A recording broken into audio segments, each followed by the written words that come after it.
നമ്മുടെ രാജ്യത്ത് ഇതുപോലൊരു പാർട്ടി ഒരു തീരുമാനം എടുത്തിട്ടില്ല. നമ്മുടെ സംസ്ഥാനത്തും ഇതുപോലൊരു തീരുമാനം എടുത്തിട്ടില്ല. നിങ്ങൾ ആ തീരുമാനത്തെ ചില മാധ്യമങ്ങൾ അതിനെ അങ്ങോട്ട് സൈഡ് ലൈൻ ചെയ്തിട്ട് പിന്നെ ഇതിൻ്റെ സാങ്കേതികത്വം മറ്റൊക്കെ ചോദിക്കല്ലേ. ഈ സാങ്കേതികത്വം ഒന്നും ഒരു റേപ്പ് കേസിൽ പ്രതിയായിട്ടുള്ള ഒരു MLA LDFിൻ്റെ കൂടെ CPM ഇരിക്കുമ്പോൾ അവിടെ പോയി ചോദിച്ചിട്ടില്ലല്ലോ നിങ്ങളാരും. ആരെങ്കിലും ചോദിച്ചോ? മുഖ്യമന്ത്രിയോട് ഏതെങ്കിലും ഒരു വാർത്താ സമ്മേളനത്തിൽ എന്നോട് ചോദിക്കുന്ന എന്നെ മറുപടി പറയാൻ പോലും സമ്മതിക്കാതെ നിങ്ങൾ ചോദിക്കുന്ന ഈ ആവേശം മുഖ്യമന്ത്രിയുടെ മുഖത്ത് നോക്കി ആദ്യം പോയി ചോദിച്ചിട്ട് വാ.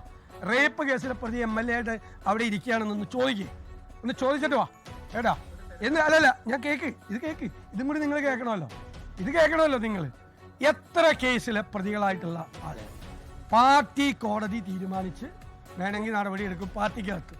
പുറത്തല്ല CPM എത്ര പേരുണ്ട് ഈ ജില്ല? നിങ്ങൾ ആലപ്പുഴ ജില്ലയിൽ നിന്നല്ലേ സംസാരിക്കുന്നത്?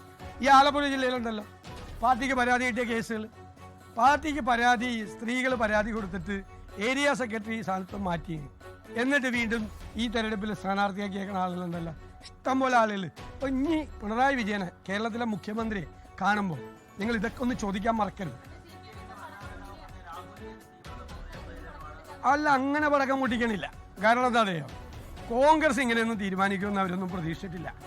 അവരാഗ്രഹിച്ചെന്താണ്? അവരാഗ്രഹിച്ചത്, ഞാൻ നിങ്ങളോട് പറയാമല്ലോ, അവരാഗ്രഹിച്ചത് ഇത് തെരഞ്ഞെടുപ്പ് അവസാനിക്കുന്നത് വരെ ഇത് എല്ലാ ദിവസവും ലൈവായിട്ട് നിർത്തുക.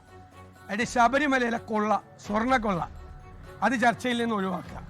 ഗവൺമെൻറ്റിനെതിരായ ജനങ്ങളുടെ അതിശക്തമായ വികാരം അതിനെ സൈഡ് ലൈൻ ചെയ്യുക, എന്നിട്ട് കൊണ്ടുവരിക. ഇനി മുഖ്യമന്ത്രിയുടെ ഓഫീസിനെ അറിയാമായിരുന്നല്ലോ പിറ്റേ ദിവസം രാവിലെ ഈ പരാതി കിട്ടുമെന്ന് അറിയാമായിരുന്നല്ലോ. മുഖ്യമന്ത്രിക്ക് ഈ ആളെ അറസ്റ്റ് ചെയ്യണമായിരുന്നു. മുഖ്യമന്ത്രിയുടെ ഓഫീസിനും പോലീസിനും ഈ ആളെ അറസ്റ്റ് ചെയ്യണമായിരുന്നെങ്കിൽ ഒരു പോലീസുകാരൻ വിചാരിച്ചാൽ മതിയായിരുന്നല്ലോ. ഒരു പോലീസുകാരൻ അറസ്റ്റ് ചെയ്യണമെങ്കിൽ അല്ല, കേട്ടോ, ഞാൻ പറഞ്ഞ കൂടി കേട്ടോ, മുഖ്യമന്ത്രിയുടെ ഓഫീസിൽ അറിയാമായിരുന്നു. അതൊന്ന് അന്വേഷിക്കും. മുഖ്യമന്ത്രിയുടെ ഓഫീസിന് അറിയാമായിരുന്നു ഈ പെൺകുട്ടി പരാതിയുമായി പിറ്റേ ദിവസം വരും. മനസ്സിലായേ?